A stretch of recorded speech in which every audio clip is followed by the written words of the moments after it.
संख्या में हम वैसे बता रहे हैं, उदाहरण से बताएं। कौन सी संख्या से शुरू होती है पूर्ण संख्या? जीरो से। क्यों है कि पूर्ण संख्या जीरो से इसलिए है कि प्राकृतिक संख्याएं वे कहलाती हैं जिनकी हम कुछ संख्या से कुछ चीज गिन लें, उठा लें या रख लें। जैसे हमने कहा एक कंकड़ लाओ, तो तुम एक कंकड़ ला सकती हो। उनका एक पेन लाओ, ले आ सकती हो। उनका 5 पेन उठा ले आओ, अगर रखी है तो 8 पेन। लेकिन अगर हमने कह दिया संख्या तो जीरो है, लेकिन हम ये कहें जीरो पेन उठा लिया, जीरो पेन तो मिलेगा? जीरो रुपया घटाने पे होता है कि 5 रुपए में से 5 रुपए चले गए, क्या बचा?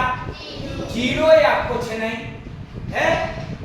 लेकिन ये जीरो अगर किसी के आगे लिखा जाए, एक लिखा है, इसके दाहिनी तरफ जीरो लिख दो तो ये 10 गुना हो जाएगा। 1 का 10 और 10 का 100 और 100 का 1000, 1000 का 1000। लेकिन बाईं तरफ लिखेंगे तो कुछ नहीं, उससे कुछ फर्क नहीं पड़ेगा। लेकिन जीरो की एक और कहानी है, 2 में जीरो का गुणा कर दो,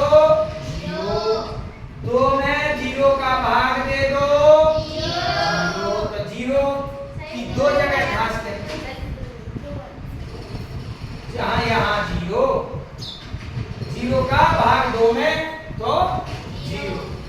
अब जीरो सबसे छोटी पूर्ण संख्या।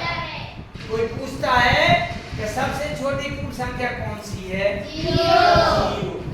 लेकिन इसके बाद जैसे ये लाल रंग के आ गए, कहीं तक आखिरी तक कितनी बड़ी संख्या? सबसे बड़ी कोई संख्या नहीं होती है। वो बता सकता है सबसे बड़ी? लेकिन सबसे छोटी प्राकृतिक संख्या और सबसे बड़ी प्राकृतिक संख्या अनंत होती है, उसका पता ही नहीं है। जितने लिखोगे उसमें कोई कह देगा एक और जोड़ दो, फिर के एक और आ जाएगा, एक और जोड़ दो, तो सबसे बड़ी प्राकृतिक संख्या कोई नहीं। तो जीरो सबसे छोटी पूर्ण संख्या और एक सबसे छोटी प्राकृतिक संख्या। 80 क्या हो गई? प्राकृतिक हुई कि नहीं?